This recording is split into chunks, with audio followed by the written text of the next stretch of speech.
For our audience आप बताइए who is सपना Rawal. Sapna Rawal is the one who loves to talk with people. From beginning, I am a studious child. Like from first standard, I am ranker till post graduation.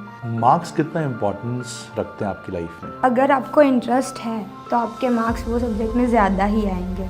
हमने हमेशा science, commerce और arts ऐसे देखा है. नहीं, it should be equal science, commerce and art. Talk to me about your first day at Narayana. Obviously, I am very happy and little bit nervous.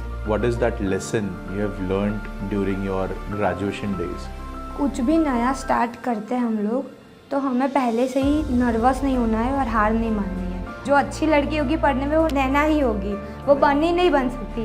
But मेरे लिए ऐसा था कि नहीं, पढ़ाई के साथ साथ हम बनी जैसे सपने भी देख सकते हैं. एंड आपको लगता है आपने वो सपने पूरे किए? हाँ, बट अभी कई बाकी है. What is one or two misconceptions that you would want to talk about? ऐसा नहीं है कि डेटा साइंस की हो तो सिर्फ मुझे लैपटॉप लेके बैठे रहना है, ऐसा नहीं था. रिपोर्ट बनाना भी था, प्रेजेंट भी करना था, डेटा कलेक्ट भी करना था, सब कुछ मिक्स ऑफ वर्क था. What is that message you want to share with them? आजू बाजू जो भी बात हो रही है सबको इग्नोर करो. One book that changed your perspective. The power of subconscious mind. Do you wish to share anything else for whosoever is listening to us? For NBS अगर नहीं आई होती तो लाइफ इतनी हैपनिंग और इतनी ग्रेटफुल नहीं होती मैं जितना NBS में आकर हुई है. Hi Sapna, welcome to the podcast Beyond the Placements. Hello sir, thank you make me comfortable for this podcast. Great, happy to have you. So the intention of this podcast is basically so ordinary people with their extraordinary decisions is what we are celebrating here. We want to uncover the stories of people like you and a lot of ambitions who have come till this point through some decisions that they've made in life, and we want to understand and decode how as a student they must have made the decision and how it has impacted their journey which has led to who they are today. So we will try to uncover your journey as well in this podcast so that आपने जो एक path choose किया है life में उसमें से और आपके जैसे और बहुत सारे ऐसे स्टूडेंट्स हैं जो अपनी करियर को एक्सप्लोर करेंगे या अपनी जर्नी को जानने की कोशिश करेंगे, उनके लिए एक इंसाइटफुल कॉन्वर्सेशन हो सकती है. That's the whole idea of अगर इससे किसी एक इंसान को भी अपनी लाइफ में क्लैरिटी मिलती है जिनका पाथ में भी आपके पाथ जैसा कुछ हो सकता है या आपके पाथ में से कुछ इंस्पिरेशन मिल सकती है, तो I think the podcast will be successful. That's the intention of this podcast. So for our audience आप बताइए हु इज़ सपना Rawal? Sapna Rawal is the one who loves to talk with people. So I am a very outspoken personality. And yes, मतलब मुझे ऐसा नहीं है कि मुझे पीछे रहना अच्छा लगेगा.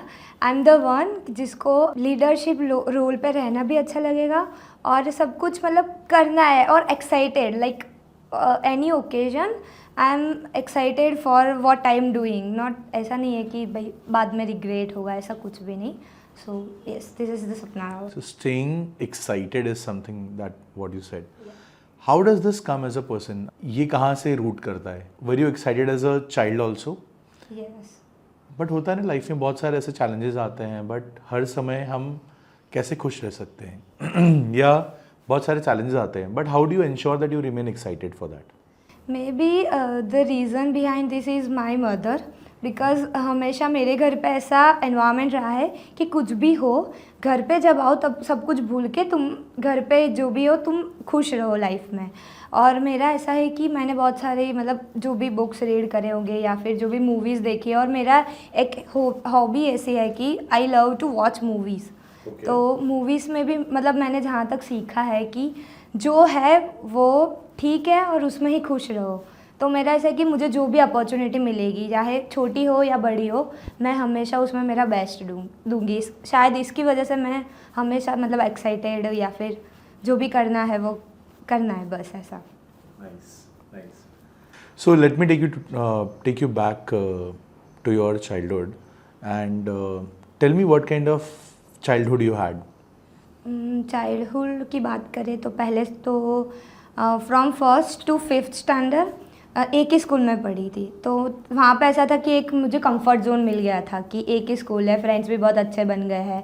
बट अचानक ऐसा हुआ था कि विद इन अहमदाबाद मुझे एक सिटी से मतलब दूसरी सिटी में लोकेट होना था, और मेरे लिए बहुत हार्ड था कि 5th स्टैंडर्ड में थी मैं, और मेरे मतलब माइंड में ऐसा कुछ था नहीं, बट मेरे पापा के बिज़नेस की वजह से मुझे जाना था मतलब Maninagar city, which is a very hi fi area of Ahmedabad, one of the hi fi and one of the old city of Ahmedabad. तो मतलब मेरे लिए थोड़ा ऐसा था कि नर्वस हो जाऊंगी, बट मैंने धीरे धीरे मेरी स्कूल चेंज, मतलब जब स्कूल चेंज हुई वहाँ पे सब कुछ नया जब हुआ, तब मुझे ऐसा लगा कि नहीं, आई कैन एडजस्ट, यहाँ पे भी एक अलग कंफर्ट जोन के बाहर आके कुछ नया सीखने को मिलेगा। तो वो स्कूल मतलब 6th to 10th वो स्कूल रही, एंड उसके बाद 10th to 12th वो स्ट्रीम चेंज करी, और वहाँ पे मतलब ऐसा चाइल्डहुड था कि सीखना भी है, करना भी है, और चेंजेस को एक्सेप्ट करना है ऐसा। So, were you a studious child? Were you good into co-curriculars? मतलब what were you at school? From beginning, I am a studious child. Like from first standard, I am ranker till post graduation. So, but I have a ability to manage everything. Manage 2-3 multiple activities. Like if school में कोई annual function वगैरह है, तो वहाँ पे भी school में सबको पता रहेगा कि एंकरिंग वगैरह जो भी है वो सपना ही करेगी, एंड या मतलब I like to manage everything. Okay, interesting. क्या लिया था आपने 12th में? Commerce. Okay, and why that? 10th के बाद ऐसा था कि सेकेंड रैंक था पूरी स्कूल में, तो मुझे ऐसा था कि मुझे सीए बनना है, मतलब जैसे मतलब मेरे पापा को भी ऐसा था कि तू सीए बन, बिजनेस मतलब उसमें भी आगे बढ़ेंगी, क्योंकि बिजनेस में तुझे नहीं है इंटरेस्ट, तब नहीं था। और साइंस मुझे जाना नहीं था, क्योंकि मुझे ऐसा था कि बायोलॉजी होगी या फिर इंजीनियरिंग, दोनों में से कुछ नहीं करना, तो चलो कॉमर्स ले लेते हैं। तो कॉमर्स ले लिया। फिर कॉमर्स 11th 12th हुआ, एंड 12th में I am a board ranker. तो पूरी क्या रैंक थी आपकी? मेरा था 3rd rank and school 1st rank. So I got 99.47 percentile. तो उसमें ऐसा था कि ये आ गई सिचुएशन, तो फिर अब तो सीए फाइनल ही है, क्योंकि सब लोग बोलेंगे कि सीए ही कर, अब तो तेरा कॉमर्स में भी इतना अच्छा है। बट ट्विस्ट वहाँ पे आया कि 12th में एक सब्जेक्ट था कंप्यूटर में, जावा, पाइथन, वो सब लैंग्वेज आई थी, तो मेरे मार्क्स उसमें हाईएस्ट थे। तो मुझे ऐसा हुआ कि नहीं, अब मुझे कंप्यूटर में जाना है एंड सीए नहीं करना। मार्क्स कितना इम्पोर्टेंस रखते हैं आपकी लाइफ में? मेरे लिए ऐसा है कि अगर आपको इंटरेस्ट है तो आपके मार्क्स वो सब्जेक्ट में ज़्यादा ही आएंगे। लोग ऐसा भी सोच सकते हैं कि आप रट के भी अच्छे मार्क्स ला सकते हो। हाँ, वो भी आ सकते हैं मार्क्स, बट मे भी कुछ ऐसा होता है ना कि कई बार रटना भी इतना आसान नहीं होता जब तक समझ में ना आ जाए। मतलब समझे बिना कोई भी चीज़ ऐसे याद नहीं हो सकती है, तो समझना इज़ वेरी इंपॉर्टेंट। सो आप ये बोल रहे हो कि जिस चीज़ में मार्क्स अच्छे आते हैं, इट्स अ हिंट कि वो एरिया ऑफ आपका इंटरेस्ट है। हाँ, एरिया ऑफ इंटरेस्ट है वो आपका। ओके। क्योंकि मेरा ऐसा है कि मुझे जो आता है वो मैं ज़्यादा पढ़ूंगी, मतलब जिसमें मज़ा आता है। जैसे मैथ्स आ गया तो सम्स कैसे हम लोग बार बार प्रैक्टिस वही करेंगे जो आएगा, तो वैसा था कि मुझे तब कंप्यूटर अच्छा लगा, तो मैंने वही प्रैक्टिस मेरी 12th से स्टार्ट कर दी, पाइथन में कोड करना वो सब। क्योंकि आपके मार्क्स अच्छे आए उसमें, फिर आपको तो एक ऐसा मुझे लगा कि मैं मोटिवेशन मिला कि नहीं, मुझे ये ज़्यादा अच्छा आता है compare to accounts and statistics. Okay, interesting. Okay, so I think stream choose करने में हमारे मार्क्स एक अच्छा कंट्रीब्यूशन रखते हैं। आपको क्या लगता है यही है, या फिर और क्या वजह होती है जो लोग अपना साइंस, कॉमर्स, आर्ट्स कैसे चूज करते हैं? आपको क्या लगता है? Now you have because cross that line, how do you think people make decision of getting into science, commerce and arts? May be मैं जहाँ से हूँ वहाँ पे मेरी स्कूल ट्यूशन वगैरह में ऐसा था कि मेजरली जो 50% से 70% स्कूल के स्टूडेंट्स हो गए, वो अपने मार्क्स से ही डिसाइड करते हैं कि मेरे 50 है तो मैं साइंस नहीं ले सकता, क्योंकि मेरे 10th में इतने अच्छे, तो मैं साइंस में तो क्या ही पढ़ लूँगा। और मम्मी पापा का भी यही होगा, इसने 10th में तो कुछ उखाड़ा नहीं, तो वो क्या ही साइंस पढ़ लेगा। तो मेजरली मुझे ऐसा लगता है कि ये नहीं होना चाहिए। मे बी ऐसा भी हो सकता है कि उसका ट्रांसफॉर्मेशन हो जाए और उसके 10th के बाद वो साइंस ले ले और डॉक्टर बन जाए। तो सपना, एक चीज़ मेरे को लगती है कि हमने हमेशा साइंस, कॉमर्स और आर्ट्स ऐसे देखा है. हाँ. आपको क्या लगता है कि साइंस, कॉमर्स एंड आर्ट्स ऐसे होना चाहिए? नहीं. मतलब it should be on a same level Yes. All of them, या आपको लगता है कि नहीं science is the highest level thing, उसके अंडर में उसके नीचे आता है कॉमर्स और उसके नीचे आता है आर्ट्स? नहीं, it should be equal science, commerce and arts. Just because कि स्टूडेंट का इंटरेस्ट किस में, अगर वो आर्ट्स लेके साइकोलॉजी पढ़ेगा और मतलब वो बड़ा साइकिट्रिस्ट भी बन सकता है और डॉक्टर भी बन सकता है साइंस लेके, तो आफ्टर ऑल पढ़ने के बाद भी वो लेवल पे तो जा ही सकता है. तब उसको कोई नहीं पूछेगा कि आर्ट्स लिया था या साइंस लिया था. मतलब जहाँ पे है वहाँ पे ही उसको इंटरेस्टिंग. डिफाइन करना. तो आपके जीवन में आ गया, you got computers into your life. What did you do after that? उसके बाद थोड़ा रिसर्च किया. फिर देखा कि आईटी की वैसे भी डिमांड ज़्यादा है मार्केट में, उस टाइम पे भी बहुत थी. सो आई टुक BSc IT and GLS university, मतलब अहमदाबाद में बहुत फेमस भी थी. एंड मुझे भी ऐसा था कि नहीं मुझे भी जाना है थोड़ा. उस टाइम पे student of the year I थी, तो कुछ अलग ही दिमाग में था कि नहीं भाई कॉलेज लाइफ भी इंजॉय करनी है. सो GLS यूनिवर्सिटी में मैंने BSc IT स्टार्ट किया मेरा. Okay. Now you are a BSc IT girl and you were a ranker also in 12th. Yes. Class में कुछ ऐसा लोगों को बताया कि आप रैंकर हो, and how did it make a difference to you in your classroom? नहीं, मतलब जब तक एग्ज़ाम नहीं आती है तब तक सब लोग अपने मतलब अच्छे से ही रहते हैं अपने पास. फिर जब एग्ज़ाम आई तब सबको पता चला कि नहीं इसका तो पहले से है, तो वो जो दोस्ती वाला नज़रिया होता है ना वो सबका अलग हो जाता है. मतलब मुझे ऐसा लगा कि नोट्स मांगने हैं तुझे इसलिए तू आ रहा है, फिर नोट्स नहीं चाहिए होगी, फिर नहीं बात करोगे तुम लोग, Okay. एग्ज़ाम के टाइम पे कॉल आएंगे फिर नहीं आएंगे. तो वो थोड़ा चेंज लगा मुझे ऐसा ग्रेजुएशन में. इंटरेस्टिंग कि जब तक एग्ज़ाम नहीं आती तो तब तक दोस्ती थोड़ी अलग होती है, और एग्ज़ाम्स के आने की वजह से थोड़ी सी दोस्ती के डायनामिक्स चेंज हो जाते हैं. इंटरेस्टिंग. अगर आज मैं आपसे पूछूं that what is that lesson you have learned during your graduation days, most important learnings, तो वो क्या होंगी? कुछ भी नया स्टार्ट करते हैं हम लोग तो हमें पहले से ही नर्वस नहीं होना है और हार नहीं माननी है. जैसे कि मेरे लिए भी कॉमर्स से BSc IT would be tough, because मेरे लिए बहुत मेरे कॉम्पिटिटर्स थे CBSE वाले जिन्होंने साइंस लेके इंजीनियरिंग करी and after they took BSc IT. तो मुझे इतना समझ में नहीं आता था बेसिक लैंग्वेज वगैरह. And I am from Gujarati medium, तो मेरे लिए इंग्लिश बोलना is very difficult after 12th. When I enter into GLS, like everyone was talking in English and थोड़ा अलग होता है ना उनका कि नहीं हम लोग तो ये आपका schooling environment करके आए change हैं. हो गया पूरा. Yes, पूरा एनवायरनमेंट चेंज हो गया. बट मुझे ऐसा था कि ऐसा कुछ भी नहीं है कि इम्पॉसिबल है, क्योंकि मैंने वो चीज़ मैंने फेस किया सब कुछ, तो मैंने लाइफ में पूरे मतलब मेरी सिचुएशन जो भी थी वो एक्सेप्ट करना सीखा है कि हाँ चलो मैं हूँ गुजराती मीडियम से, but now I can move to English medium college and I can learn everything. वो चाहे कोडिंग हो या कम्युनिकेशन स्किल हो, आई कैन मैनेज. तो वो एक बहुत बड़ी लर्निंग थी. फिर था कि सबको ऐसा लगता है कि जो पढ़ाई में अच्छे होते हैं, मतलब वो मूवी है ना ये जवानी है दीवानी, जैसे नैना है तो वो नैना ही मतलब लड़की वो जो अच्छी लड़की होगी पढ़ने में वो नैना ही होगी, वो बनी नहीं बन सकती. बट मेरे लिए ऐसा था कि नहीं, पढ़ाई के साथ साथ हम बनी जैसे सपने भी देख सकते हैं कि जो सपने हैं वो पूरे कर सकते हैं. ऐसा था. इंटरेस्टिंग. एंड आपको लगता है आपने वो सपने पूरे किए? हाँ, बट अभी कई बाकी है मतलब. इंटरेस्टिंग. हाँ, बट आई थिंक मतलब आप अपने फिगर आउट कर लिया है हाँ कि वो मतलब कैसे करना है. पाथ जो डेस्टिनी होती है वो थोड़ी थोड़ी अभी क्लैरिटी मिल रही है अगर पीछे देखें तो वो Right. भी अच्छा लग रहा है. आपने बहुत अच्छी चीज़ बताई कि मैंने मैनेज करना सीख लिया है. सो लाइक कोपिंग मैकेनिज्म बोलते हैं कि कोई भी चीज़ें आती है तो आप हमेशा कोप अप कैसे करते हो? What is your coping up mechanism?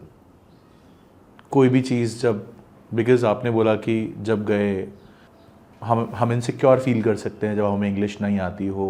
Specially लोग जब स्पेशली गुजराती मीडियम या हिंदी मीडियम से इंग्लिश मीडियम जाते हैं तो उनको काफ़ी इनसिक्योरिटी फील होती है in the environment. On the contrast आपने बोला कि आपको लगा बट यू फाउंड आउट, या आपने देखा कि नहीं ऐसा नहीं है, कि आपने कोप अप किया उस सिचुएशन में, वो कैसे आता है? Where does it stem?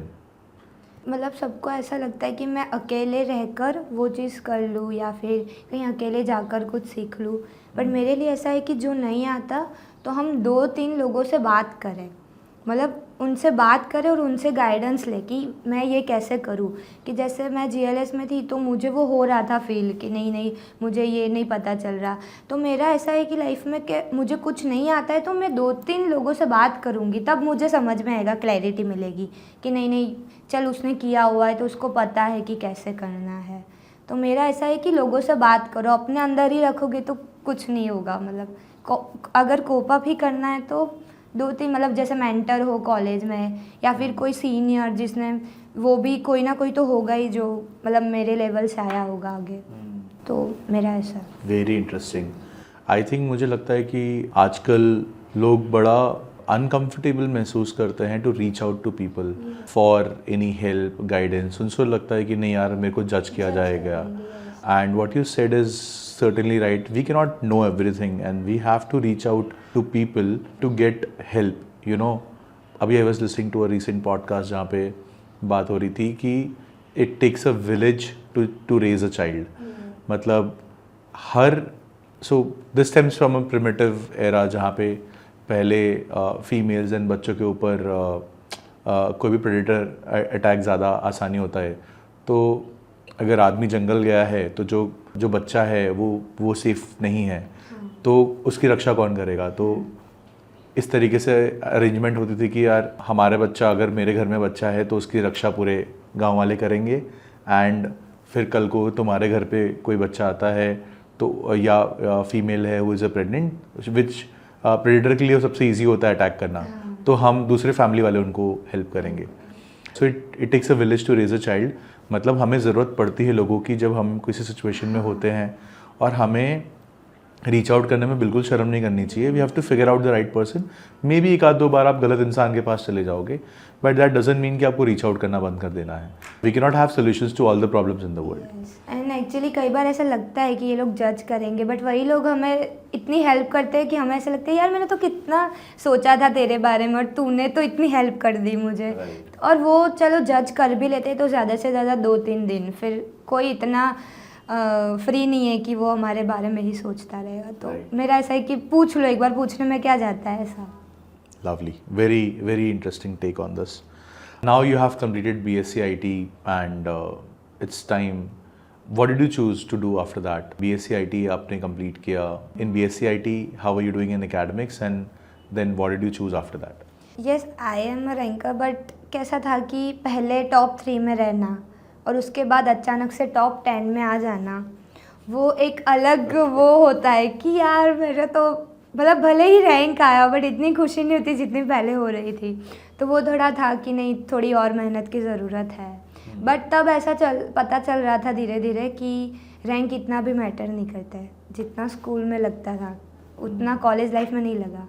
और उसके बाद कोरोना आ गया and everything is it in online mode, तो पढ़ना जो भी था वो, तब मुझे ऐसा लगा कितना कि पार्ट ऑफ द करिकुलम आपने ऑनलाइन किया होगा, and कितना मतलब were you in second year? हाँ सेकेंड ईयर में कोरोना पीरियड स्टार्ट हो गया था, आई थिंक मार्च 2020 वहाँ से।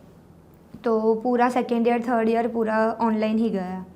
तो उसमें बहुत मतलब ये पता चल गया कि कुछ भी ऐसा नहीं है कि घर पे बैठ के नहीं कर सकते। मतलब मुझे पहले ऐसा था ना कि मुझे जीएलएस में जाके ही कोडिंग सीखनी है, ये करना है, बट फिर बहुत सारी यूट्यूब चैनल समझ में आई और ऐसा लगने लगा कि कॉलेज, कई बार ऐसा होता है कि जो कॉलेज में नहीं सीखने मिल रहा वो यूट्यूब चैनल ने सिखा दिया, ऐसा था। फिर उसके बाद पता चला कि नहीं डेटा साइंस, मतलब तब कोई नहीं जानता था इतना कि डेटा साइंस क्या है। और मैंने ग्रेजुएशन तो कंप्लीट कर दिया था थर्ड ईयर तक, तो मुझे ऐसा था कि अब मुझे DIICT में जाना है। DIICT was my dream college to enter, तो उसकी एंट्रेंस मैंने स्टार्ट कर दी थी after second year of college. हाँ, बट फिर उसमें ऐसा हुआ कि हो तो गया था मेरा एडमिशन, बट वेटिंग लिस्ट में नाम था, सेकेंड रैंक था। फिर पता नहीं क्या हुआ कि उतनी प्रिपरेशन की थी, फिर एडमिशन मतलब वेटिंग पे था तो इतना पेशेंस लेवल नहीं था शायद। और इसी टाइम पे याद आया कि मतलब पापा अकेले नहीं कर रहे थे कोरोना के टाइम पे, तो उनको भी बिज़नेस में मैंने थोड़ी बहुत हेल्प की, वो जो घर पे बैठे रहते थे। तब समझ में आया कि यार बिज़नेस बहुत अच्छी चीज़ है अगर करनी हो तो मैंने सोचा कि एक काम करते, अगर डीए में नहीं हुआ या फिर बहुत टाइम लगा तो I would choose MBA. But उसमें डिसाइड नहीं था कि डेटा साइंस ही करना है। राइट। उस टाइम मैंने छोड़ दिया था, मतलब चलो नहीं, मतलब नहीं एमबीए है में अगर करते तो जनरल तो क्या करते आप? जनरल। फिर मैंने मतलब ऐसा नहीं सोचा था कुछ स्पेशल, बट अच्छा, MBA इतना हाँ एमबीए करूँगी ऐसा सोच लिया था। फिर मैं आई मतलब मुझे नारायणा के बारे में एक फ्रेंड ने बताया कि नारायणा करके है कॉलेज, तो मैं तो आ गई नारायणा में। फिर मुझे पता चला कि 1 साल वेट करना पड़ेगा पीजीडीएम डेटा साइंस के लिए। तो मैंने सोचा कि क्या करूँ, एमबीए ले लूँ या फिर वेट करूँ, मतलब वो था।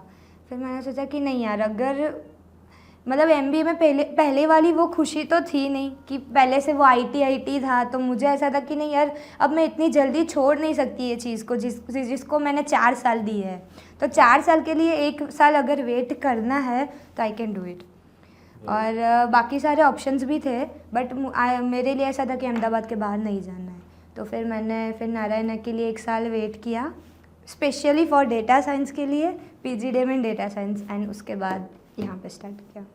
What did you do in that duration जब आपने वेट किया? आप जस्ट वर एट होम और वर यू डूइंग समथिंग? मैंने क्लासेस स्टार्ट किए थे। टीचिंग इज़ माय हॉबी, मुझे बहुत अच्छा लगता है पढ़ाना वगैरह सब कुछ। और मतलब मेरी स्कूल में भी जब वो असिस्टेंट वगैरह के जो भी हो रहते हैं प्रोफेसर, तो मुझे पूछते थे तो मैं जाती थी वो सुपरवाइज़र वगैरह पे। तो ऐसा था कि घर पे बैठ के वो किया। और थोड़ा बहुत जो इंग्लिश वगैरह थी तो मैंने ऐसे ही, क्या बोलते हैं वो बहुत फ़नी लग रहा है मुझे अब, बट मैंने वैसे ही आईलेट्स के क्लासेस स्टार्ट कर दिए थे कि चलो बैंड तो ठीक है, बट इंग्लिश का तो मेरा हो गया इतना इम्प्रूव। तो वो क्लासेस वगैरह किए 1 ईयर, एंड बाकी सब मतलब आईएलटीएस के क्लासेस ज्वाइन कर दिए थे। तब फिर से माइंड फ्लिप हुआ कि यार अहमदाबाद में डेटा साइंस पढ़ूँ, इससे अच्छा है कि बाहर जाके मास्टर्स करते हैं, क्योंकि वो क्लासेस ज्वाइन कर दिए थे। बट फिर मुझे ऐसा लगा कि नहीं, अभी मैं श्योर नहीं हूँ बाहर जाने के लिए, एंड तो फिर मैंने यही बस आईएलटीएस क्लासेस किए, एंड जो ट्यूशन वगैरह चल रहे थे साइड में वही। मैंने आपके लिंक्डइन में देखा था आपने टॉप टेक्नोलॉजीज के साथ भी काम किया हाँ, एट वर्क।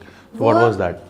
वो एक्चुअली मैंने किया था 3rd ईयर के बाद में, मतलब 3rd ईयर चल रहा था लास्ट सेमेस्टर में। ओके। वो मैंने android developer as android developer काम किया है। वहाँ पे ऐसा था कि एप्लीकेशंस बनानी थी, तो मैंने एक एप्लीकेशन बनाई थी जिसमें था कि जैसे अर्बन क्लैप है ना, जैसे होम सर्विस प्रोवाइड करता है, तो मुझे जस्ट माइंड में क्लिक हुआ था कि कोरोना पीरियड चल रहा है तो मैं भी ऐसी एक ऐप बनाती हूँ। सो मैंने एक एप्लीकेशन बनाई थी। कितना टाइम काम किया था इस कंपनी में आपने? 6 मंथ। ओके। आपको लगता है कि उस काम करने से कुछ आपका पर्सपेक्टिव अबाउट करियर चेंज हुआ, डेवलप हुआ, या it was just as usual?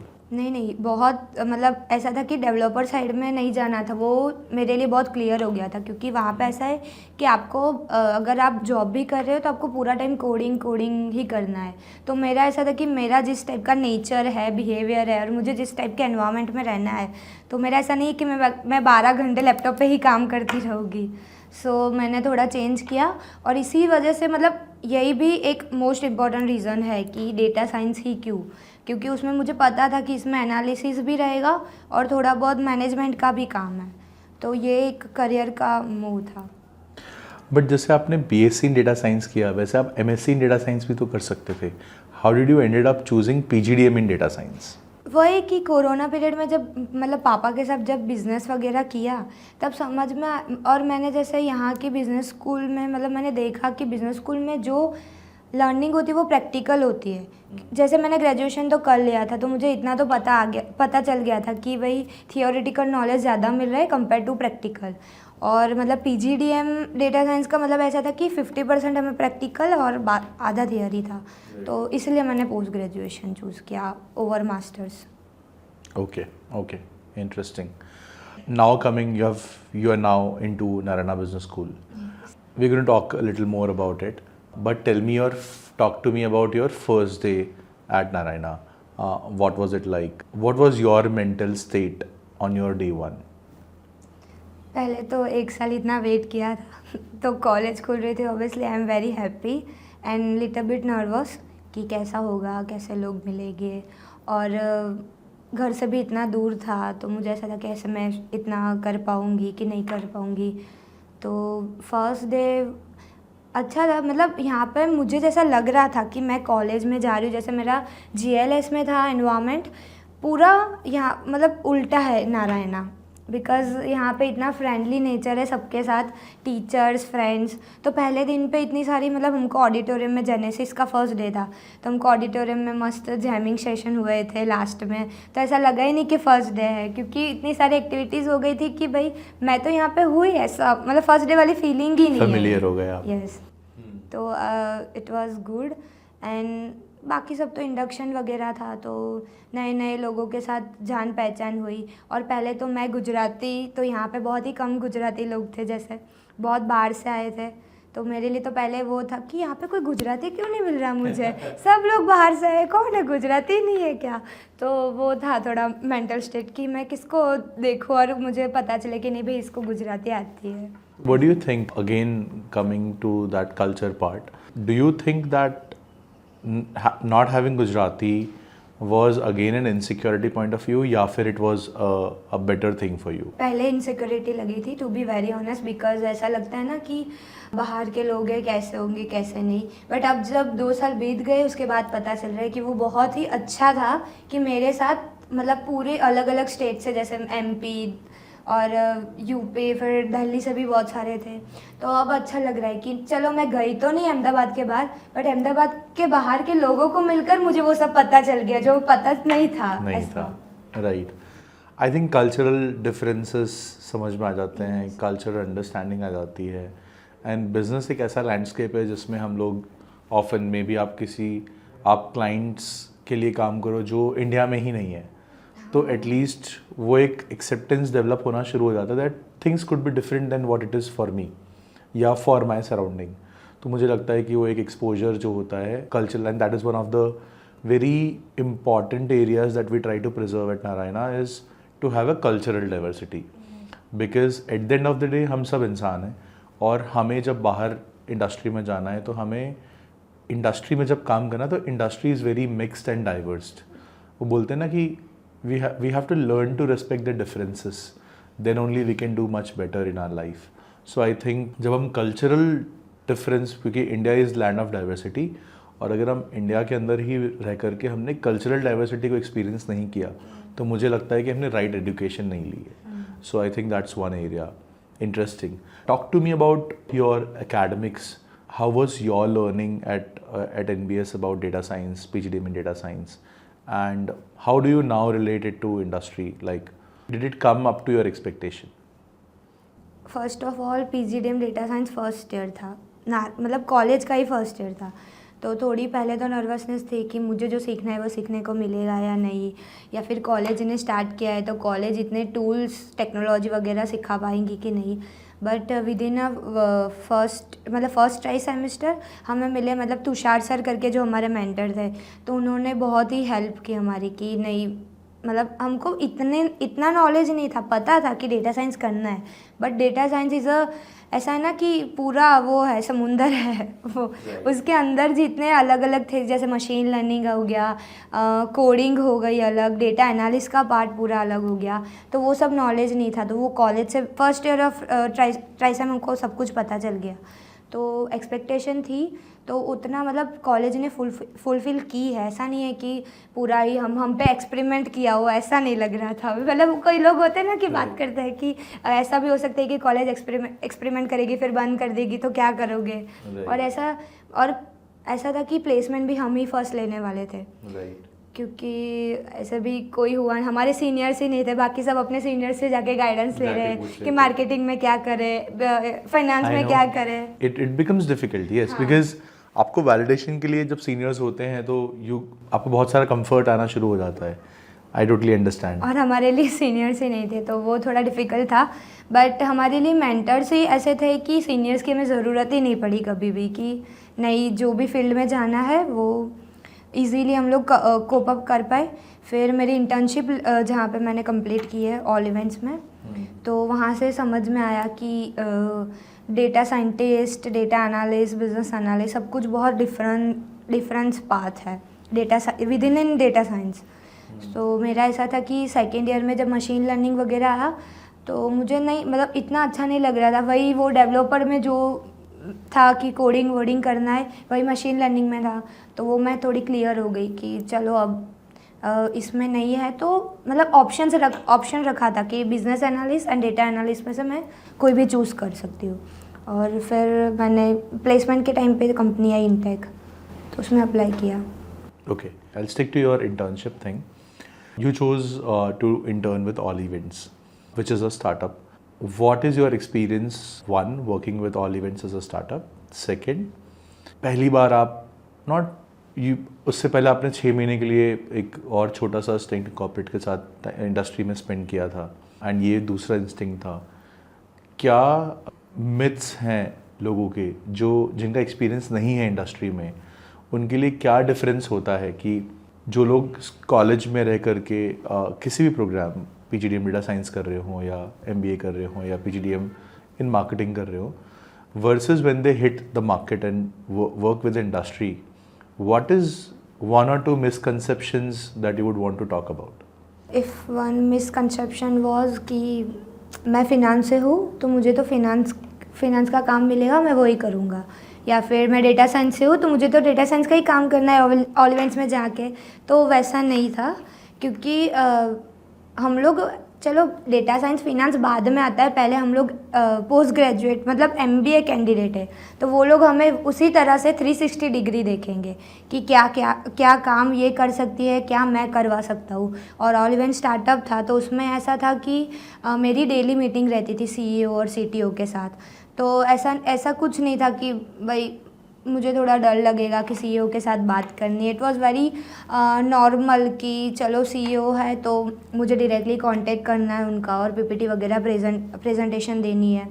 तो मे बी सबको ऐसा ही लगता है कि मैं जो पढ़ रही हूँ या पढ़ रहा हूँ वही काम मुझे मिलेगा। जैसे आप भी बोल रहे थे कि वो काम नहीं भी मिलेगा, तो तब वो जाके पता चल रहा था कि ऑल इवेंट्स में कि नहीं सब कुछ काम मुझे करना है। ऐसा नहीं है कि डेटा साइंस की हूँ तो सिर्फ मुझे लैपटॉप लेके बैठे रहना, ऐसा नहीं था। रिपोर्ट बनाना भी था, प्रेजेंट भी करना था, डेटा कलेक्ट भी करना था, सब कुछ मिक्स ऑफ वर्क था। बट एक स्टूडेंट होगा तो ये पूछ सकता है कि क्योंकि मैं डेटा साइंस पढ़ रहा हूँ तो मुझे डेटा साइंस मुझे सीखना है, तो क्या आपका रिस्पॉन्स होगा टू दैट? एक्चुअली मेरा ऐसा हुआ भी था। मतलब फर्स्ट मंथ जब मेरी इंटर्नशिप चल रही थी ना, तब मुझे वो लोग सिर्फ क्या करा रहे थे कि मुझे अकाउंट बनाना है ऑल इवेंट्स में और डेटा जनरेट जो हो रहा है उसको मुझे सिर्फ ऑब्जर्व करना है। तो मुझे तो पहले वही लगा कि यार मेरा कुछ काम नहीं है, एज अ इंटर्न बिठा रखा है, कुछ करना नहीं है बस। और मुझे वेबसाइट देखनी थी, मतलब वो कैसा चल रही है वेबसाइट, उस पर जो भी पेज है, होम पेज है, विजिट पेज है, वो सब कैसी चल रही है मुझे ऐसा। और एडवर्टाइजमेंट का मुझे मतलब उन्होंने दे दिया था कि हम लोग जो एडवर्टाइजमेंट कर रहे हैं मतलब उसमें से हमें कितना रेवेन्यू जनरेट हो रहा है। तो मुझे लगा कि यार ये तो मार्केटिंग का काम है, मुझे क्यों दिया। फिर आफ्टर 1 मंथ मुझे सब कुछ पता चला कि अगर मुझे डेटा एनालाइज करना है तो मुझे डेटा को पहले समझना पड़ेगा। मतलब understanding of data is the most important, like is the first step of data as a data analyst to business, I mean understanding of business, right. तो वो एक बहुत ग्रेट लर्निंग थी। और वो मतलब तब मुझे पता भी चला कि अच्छा है मैंने इनको काउंटर नहीं किए कि मुझे डेटा साइंस का काम दो। तो वो एक So after you got to understand their business, you were able to do better in data science. Better, right? yes. That's a bang on point. Often कुछ भी कर लो, सी स्पेशलाइजेशंस हैं, ये सब लर्निंग को स्ट्रीमलाइन करने के लिए बनाए गए हैं।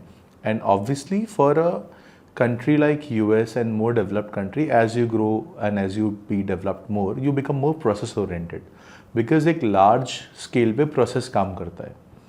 बट हम अभी एक डेवलपिंग कंट्री है, and I think this is going to stay in the market for a long time still, कि हम स्पेशलाइजेशन भले ही परस्यू करें बट मार्केट में क्योंकि स्पेशलाइजेशन की इनफ अपॉर्चुनिटीज़ नहीं होंगी तो लोग इधर उधर।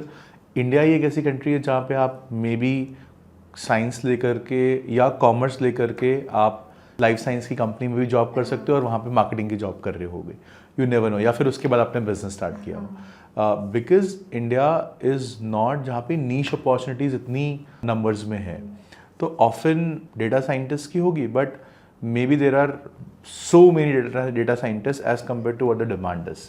सो वो क्या करेगा दूसरा जो इंसान है, तो उनको कहीं ना कहीं तो they have to adjust with it and eventually find the way. I think more important is कि हम बिजनेस को समझें।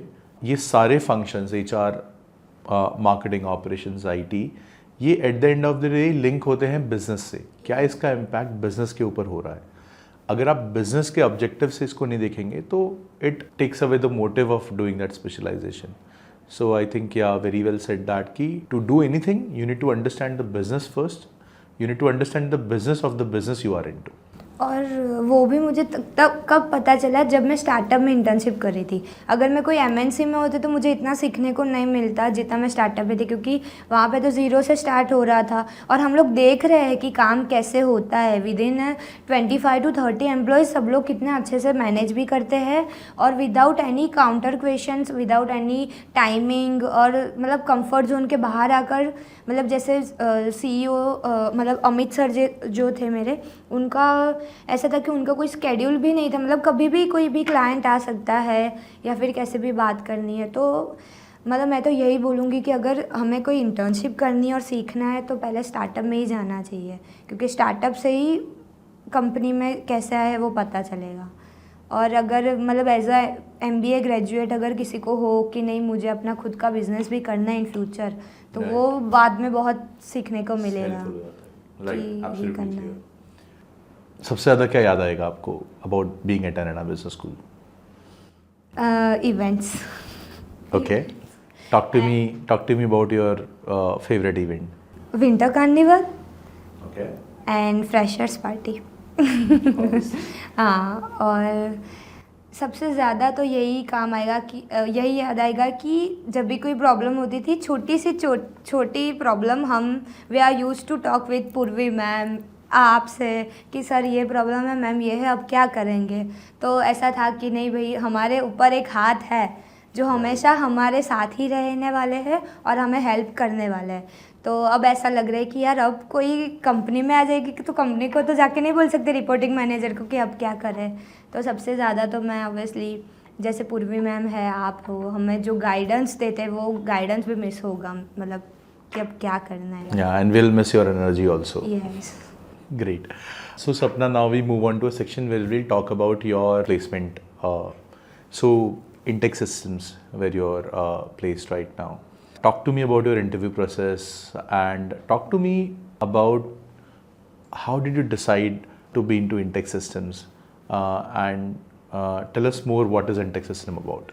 इंटेक सिस्टम्स पहले तो मेरे लिए यही थी कि it is a MNC and it is a very large IT companies which can do digital transformation of your business. और उनकी जो मेन प्रोडक्ट्स है जिसकी हेल्प से वो लोग डिजिटल ट्रांसफॉर्मेशन करते हैं। And intake is a Microsoft partner, मतलब वो माइक्रोसॉफ्ट के साथ भी बहुत ही कनेक्टेड है कि कैसे काम करना है, क्या है। तो मेरे लिए तो पहले इसलिए मैंने इंटेक में अप्लाई किया था कि first of all IT company है एंड लोकेशन भी मेरे लिए मैटर करता था कि अहमदाबाद में है। एंड प्रोफाइल, जैसे कि पहले ऐसा था कि डेटा साइंटिस्ट में जाना है, बट फिर ग्रेजुअली समझ में आया कि नहीं, बिजनेस एनालिस्ट भी सेम ही है, मतलब आफ्टर ऑल ये सब रूट ही है डेटा साइंस के, तो I can do. And as so intake में इसलिए अप्लाई किया। एंड इंटरव्यू की बात करूँ तो फर्स्ट राउंड में एप्टीट्यूड टेस्ट था, तो एप्टीट्यूड क्लियर करनी थी। उसके बाद हुआ HR राउंड, उसके बाद हुआ technical interview and final round था डायरेक्टर, मतलब जो हमारे ट्रेनर है उनके साथ कि क्या है। तो 4 राउंड थे मेरे टोटल। इंटरव्यू में कोई ऐसी सिचुएशन जहाँ पे आपको लगा हो कि आप अटके हो? एंड वो तो पूरी कॉलेज को पता है कहाँ पे मतलब पूरे, मतलब अवनी मैम को, आपको, क्योंकि ऑब्वियसली मैं थी डेटा साइंस में से, और मतलब जो भी हमारे सर थे, श्रेयांश सर आए थे इंटरव्यू लेने, तो उन्होंने मुझे तो बोल ही दिया कि लास्ट राउंड में उन्होंने बोल दिया कि मेरे को तो लेना ही है इंटरव्यू में, मतलब इनटेक में तुझे, बट तुझे क्यों आना है, वो स्ट्रॉन्ग पॉइंट तू मुझे कन्विंस कर कि मैं तुझे तो लेने ही वाला हूँ, बट तुझे क्यों आना है, तू खुद को ऐसा बता। तो वो मेरे साथ है ना, हुआ मतलब था। All of a sudden decision आपके कोर्ट में आ गया। हमें हाँ, जनरली उल्टा मतलब लगता है कि उन्होंने कंपनी चूज करेगी हमें। हाँ, मेरे को तो ऐसा ही था कि फाइनल राउंड है, वो पता नहीं क्या क्वेश्चन, कोई सिचुएशन बेस्ड या फिर केस बेस्ड कोई क्वेश्चन दे दिया कि कैसे सॉल्व करूँगी, या फिर कुछ टेक्निकली पूछ लिया। तो मैं तो बस जस्ट आके यही रूम में हुआ था मेरा इंटरव्यू, और लकीली एडमिशन के लिए भी यही रूम था, प्लेसमेंट के लिए भी Wow. यही रूम था, और This is अभी your lucky पॉडकास्ट place. भी यही रूम पे हो रही है। Good. तो यही रूम में था, तो मैं जस्ट आके अभी बैठी हूँ, और सामने से सर मतलब इंटरव्यू में बोल रहे कि हेलो सपना। तो मुझे ऐसा था कि इंट्रोडक्शन ही पूछेंगे पहले, तो चलो स्टार्ट करते हैं। तो उन्होंने कुछ पूछा ही नहीं, पहले उन्होंने बोला कि I am ready to hire you in my company as a business analyst, now you make decision and आप मुझे बताओ कि आपको क्यों चाहिए इनटेक। तो वो मैं बहुत ही मतलब मुझे ऐसा था कि क्या पूछेंगे, बट मेरे तो सब कुछ मेरे पे आ गया कि मुझे कन्विंस करना है कि मैं क्यों business You were analyst not prepared for this, right? हाँ, तो वो था, but any how I can convince him. And मतलब मैंने मेरे स्ट्रॉन्ग पॉइंट्स रखे कि मतलब मुझ में टेक्निकल स्किल्स के साथ कम्युनिकेशन स्किल भी है, तो mixture of this would be helpful for their business. Like as a intake if हमें कोई प्रोडक्ट वगैरह जैसे भी क्लाइंट को समझाना है, तो टेक्निकल तो मैं कर ही सकती हूँ, बट समझाने का काम कौन करेगा, तो वो भी तो है कि चलो मैं समझा भी तो सकती हूँ easily. Because you're a very enthusiastic communicator. हाँ, So I think yeah. तो फिर उन्होंने बोला कि ओके ओके या, और उन्होंने ये भी बोला था कि फाइनेंस वाला भी है, तुम भी हो, तो वाई मैं मतलब तुम्हें क्यों लूँ डेटा साइंस में से, क्योंकि ज़्यादातर तो मेरे पास फिनटेक की कंपनी आएगी जो जिनको डिजिटल ट्रांसफॉर्मेशन चाहते होगे वगैरह वगैरह। तो मैंने बोला कि सर वो है, मैं ऐसा नहीं बोल रही कि उसको कम आता होगा, मुझे ज़्यादा आता है, बट मुझे ऐसा लगता है कि इनटेक आईटी कंपनी है और मेरे रूट्स भी आईटी से जुड़े हुए हैं, तो maybe I can perform better. तो Makes sense, obviously. Right. सपना, आपने 2-3 बार बोला you wanted to stay in Ahmedabad, and this could be listened by people across India and more than that. मैं चाहता हूँ आप अपना एक्सपीरियंस शेयर करो that why Ahmedabad is such an important place to be in. Obviously आपका birth place है इसलिए, but for those who are not from Ahmedabad, आपके लिए अहमदाबाद क्या है? If somebody wants to understand, because they are making a decision, they might be considering coming to Ahmedabad for studying with us, or they might be just listening to this podcast and just trying to understand what Ahmedabad is. For me, Ahmedabad is the greatest place to learn everything, and जैसे अहमदाबादी जो लोग हैं वो सब help करने के लिए कहीं कोई भी टाइम पे कहीं पे भी रेडी होंगे। अगर आप एज अ स्टूडेंट भी आ रहे हो अहमदाबाद में रहने के लिए, तो पीजीज़ वगैरह जो भी है, तो ऐसा नहीं होगा कि मतलब जैसे मैं कोई सिटी के बारे में नहीं बोलेगी, बट कंपेयर टू अहमदाबाद यहाँ के जो लोग हैं वो सब इतने मतलब अपनापन जैसा जो फील होगा वो आई डोंट थिंक कि कहीं बाहर हो सकता है, क्योंकि मैं यहाँ पे रहती हूँ और अभी यहाँ पे जो डेवलपमेंट हो रहा है जैसे अहमदाबाद का, वो I think with in the last 5 years वो तो इतना हुआ है, मतलब जैसे ही मतलब मिस्टर नरेंद्र मोदी जैसे पीएम बने, तो वो भी अहमदाबाद से ही है। तो मुझे ऐसा लगता है कि Ahmedabad is the great place for learn how to lead something. मतलब Ahmedabad is the place for leaders. मतलब मैंने जैसा भी देखा है यहाँ पे बहुत सारे लीडर्स थे, जैसे सरदार पटेल जो है, फिर जैसे अब हम मिस्टर नरेंद्र मोदी को मतलब है हमारे पीएम। तो मुझे ऐसा लगता है कि यहाँ की रूट में वो जो बिज़नेस करने का आइडिया है, अगर हम मतलब नारायणा बिज़नेस स्कूल में बिज़नेस करने के लिए आ रहे हो, तो पहले आप सिटी से ही स्टार्ट करो कि अहमदाबाद में ही कैसे देखो। मतलब जैसे हमें यहाँ पे प्रोजेक्ट्स भी मिले थे मार्केटिंग के लिए कि जाओ लाल दरवाज़ा है, यस अनऑर्गेनाइज। तो मुझे ऐसा लगता है कि अहमदाबाद में अगर हम लोग देखेंगे कि बिज़नेस कैसे होता है और अहमदाबादी के साथ रहकर सीख सकते हैं, तो वो फिर मतलब किसी भी कॉलेज में 15-20 लाख दे रहे हैं या फिर हम अहमदाबाद आके 2 साल यहाँ पे रह रहे, वो इक्वली हो जाएगा क्योंकि प्रैक्टिकली इतना आपको सीखने को मिलेगा. Right. Yeah. I think Ahmedabad, yeah, it starts with A, and I think it is going to lead the chart of letters across the country, because be it GIFT City, India's first fintech city, or having the first express highway, and NE1, National Express Highway 1, or be it having the first bullet train starting from Ahmedabad. I think plus and जो entrepreneurial spirit है, entrepreneurship तो है ही बहुत ज़्यादा, but जो spirit of entrepreneurship है वो काफ़ी हाई है. And as you rightly mention that roots में बिजनेस है, धंधा है. हाँ, और धंधा है. And after corona period if I talk about startup, तो विद इन अहमदाबाद से ही ज़्यादातर मतलब इतने सारे स्टार्टअप्स हो गए हैं कि अगर हमें कहीं बाहर जाने की ज़रूरत ही नहीं है. अगर हम लोग IIM में जाए या फिर गुजरात यूनिवर्सिटी में भी जाए, तो वहाँ पे के भी जो सेंटर है for startup community is the best. तो अगर आपको कोई स्टार्टअप भी करना है अहमदाबाद में आके, तो आप कर सकते हो. Absolutely. So it's a very innovative place for learners also. Right, and I liked the way you said that this is a place to learn how to lead. I really like that one. Nice one. So Sapna, now we are moving to your last part, which is a little rapid fire round. But before that, I want you to share, a lot of your juniors must be watching this podcast, and what is that message you want to share with them as candid as possible? किसी मतलब आजू बाजू जो भी बात हो रही है सबको इग्नोर करो. मतलब ऐसे होते हैं ना कि कुछ अफवाहें होती है या फिर कुछ फ्रेंड्स में बात होगी या फिर वो सही नहीं भी होगी कॉलेज को लेकर या फिर करिकुलम को लेकर या फिर इंटर्नशिप हो या प्लेसमेंट हो. तो मुझे ऐसा है कि अगर तुम्हें कुछ भी डाउट हो तो तुम सीधे कॉलेज में जाओ और हमारे सारे फैकल्टीज़ ले लो, मेंटर ले लो. यहाँ तक कि पूर्वी मैम और अमित सर भी इतने एक्सेसिव है कि अगर हमें कोई भी डाउट है तो हम डायरेक्टली उनसे बात कर सकते हैं. तो मेरा मतलब मैं यही एडवाइस दूंगी कि अगर तुम लोग कोई और फ्रेंड्स को जाके पूछ रहे तो वो मत करो. आप सीधे डायरेक्टली जो रिस्पेक्टिव मेंटर या फिर रिस्पेक्टिव पर्सन है वो चीज़ के लिए उनसे बात करो. ओके. कॉलेज के लिए. और वो अपनी लर्निंग्स को बेटर कर पाएँ उसके लिए और एक क्या एडवाइस देना चाहोगे? लर्निंग्स को बेटर करना है तो कॉलेज में ही रहो 10 से 7 जो हम रहे हैं. That want to be taken very seriously. 10 बजे आओ 7 बजे. मतलब मैं तो लोकल आइट हूँ तो मेरा तो घर है, तो मैं तो 10 बजे तक कॉलेज में रहती थी. मेरी मम्मी पूछती तू करे छे शू कॉलेज में. Right. तो अब समझ में आ रहा है कि कॉलेज में रहे हैं इसीलिए इतना सब कुछ हमें सीखने को मिला है. राइट.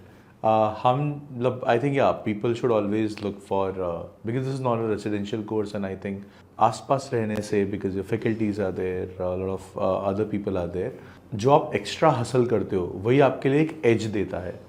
क्लास में सब कोई पढ़ाई कर रहा है, everybody studying, but what you do extra, जैसे I think most of the develop country में सेल्फ स्टडी का कंसेप्ट बहुत स्ट्रांग है. बहुत ज़्यादा क्लासेस नहीं होती हैं. इंडिया में एक आदत बन गई लोगों की, उनको लगता है कि कोई बिठा के पढ़ाएगा मुझे. I think at a post graduation level that should not be a habit. People should have habit of learning by themselves. They can go out and seek mentorship at whatever point they need, but they should actually do a lot of self study, self exploration, because first hand experience का कोई replacement नहीं है. जो भी चीज़ आपने खुद से अनुभव करी है वो आपके जहन में उतर जाती है. So I urge people to literally have as much as possible whatever you want to do.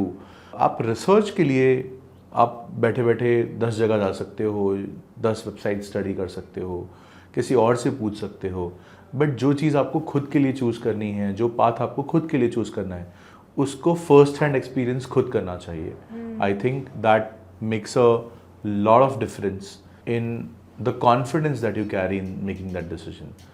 And actually मतलब जैसा मैंने बोला कि 10 से 7 कॉलेज में रहना है, तो जैसे हम लोग मतलब मैं नॉर्थ स्टार हूँ, मतलब स्टूडेंट काउंसिल जो है पूरी मतलब NBS में, तो हमारे लिए जो हमारी मीटिंग्स होती थी 4 to 7, कई बार तो 8 बज जाते थे.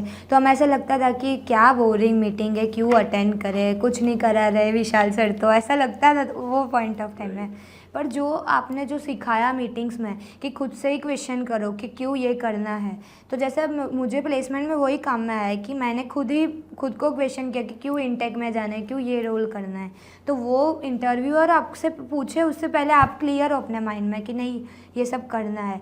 एंड चलो जैसे नारायण में है कि 10 to 4 क्लासेस है, बट जब हम 4 बजे के बाद प्रोजेक्ट वगैरह भी कॉलेज में करेंगे तो हमें एक अलग से ही मतलब नज़रिया होगा, या फिर वो भी हो सकता है ना कि चलो थोड़े फ्रेश हो गए उसके बाद करने बैठेंगे तो अलग से ही कॉलेज में रहेंगे तो वो वाइब रहेगी कि जो फ्रेंड्स को चाहिए जो वाइब कहीं कैफ़े में जाके वो भी कर सकते हैं, बट अगर विद इन कॉलेज करेंगे तो कुछ और डाउट तो ऐसे सॉल्व हो जाएंगे कि डेडलाइन आगे एक्सटेंड नहीं करनी पड़ेगी, जो डेडलाइन है उसके अंदर ही सबमिट कर दो असाइनमेंट वगैरह जो भी है। Very true. Great. Thanks. So Sapna, now we move to a rapid fire round. I'll ask few questions and I need your quick and candid answers to those. So here it goes. One book or a podcast, anything that changed your perspective. Book is The Power of Subconscious Mind. Okay, interesting. Which one is your go-to productivity tool? As such मैंने बहुत सारे tools use किए हैं, but मेरे लिए ना जैसे अगर मुझे माइंड को डेवलप करना है या फिर ज़्यादा एक्स्ट्रा काम देना है तो मैं कहीं से भी पावर BI पे कुछ भी करने लगूँगी। मतलब कुछ भी करो, डैशबोर्ड में मैंने ऐसा कुछ नहीं करना है तो कोई नहीं, बट एक्सप्लोर करो, या फिर एक्सेल होगा तो उसमें शॉर्टकट्स वगैरह जो भी है वो एक्सप्लोर करूँगी, तो वो प्रोडक्टिविटी में जाएगा। Okay. An interview question that stumped you. यही कि कन्विंस करो वाई टू मुझे क्यों ले रहा है? Okay.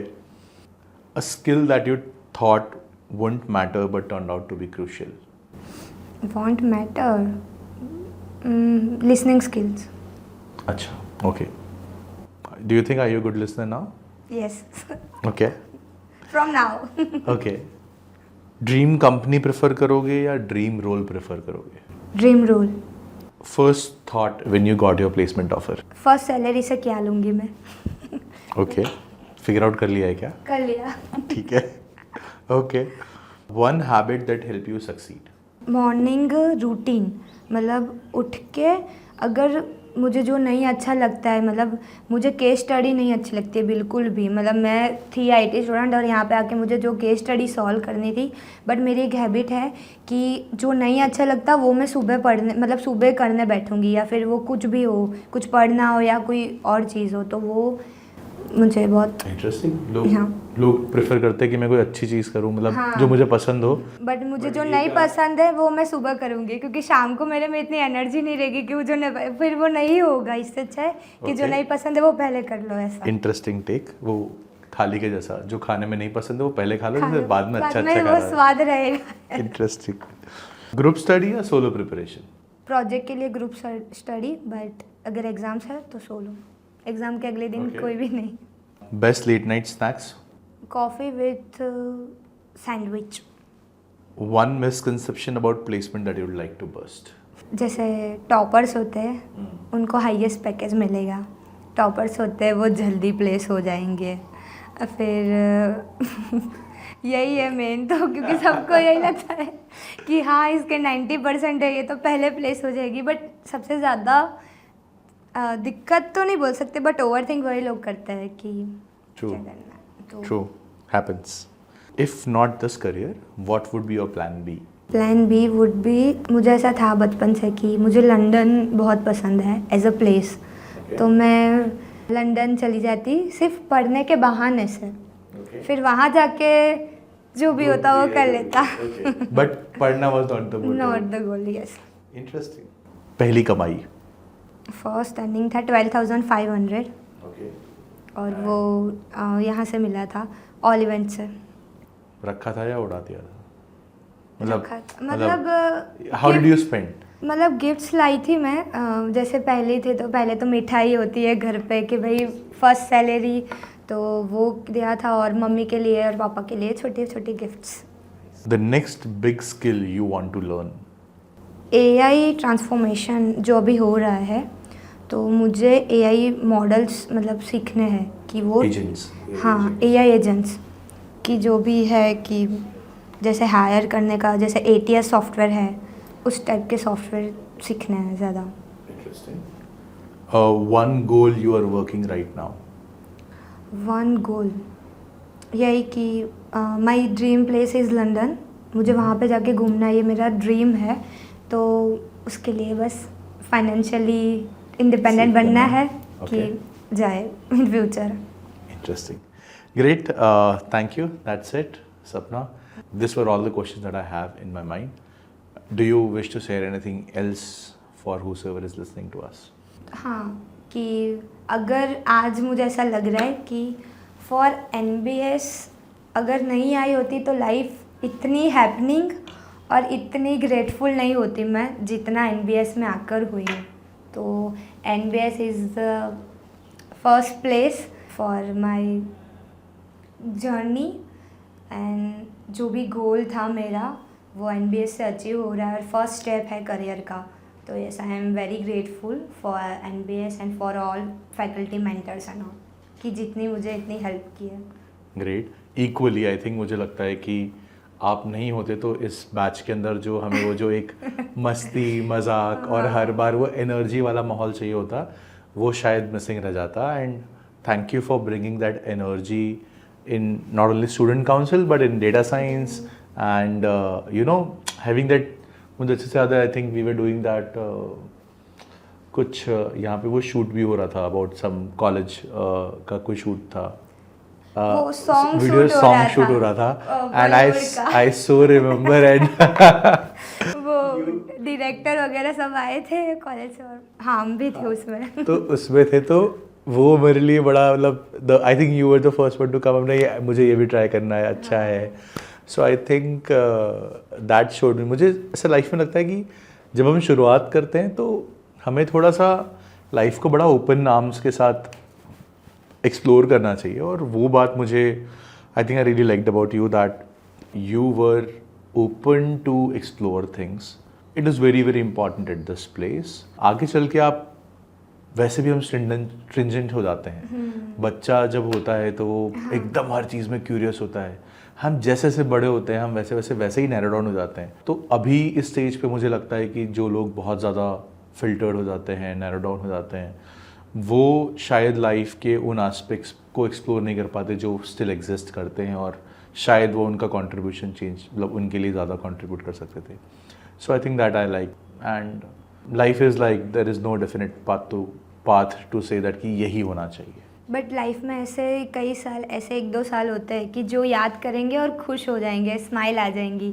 वो है कि नहीं, NBS में वो जो टाइम गया है वो बहुत अच्छा गया है, सीखने को भी मिला और इन्जॉय भी इतना किया है। तो वो रहता है ना कि कॉलेज लाइफ मिस नहीं की है। कुछ भी हो, छोटे से छोटा इवेंट है, बड़े से बड़ा इवेंट ऑर्गेनाइज भी किया है और इन्जॉय भी किया है, तो वो नहीं रहेगा अभी। Absolutely. I think we will equally, and I'm glad that you have these memories of NBS with you. Thank you so much for being candid and sharing all your hearts out during the podcast, and wish you all the best for future endeavors that you will carry.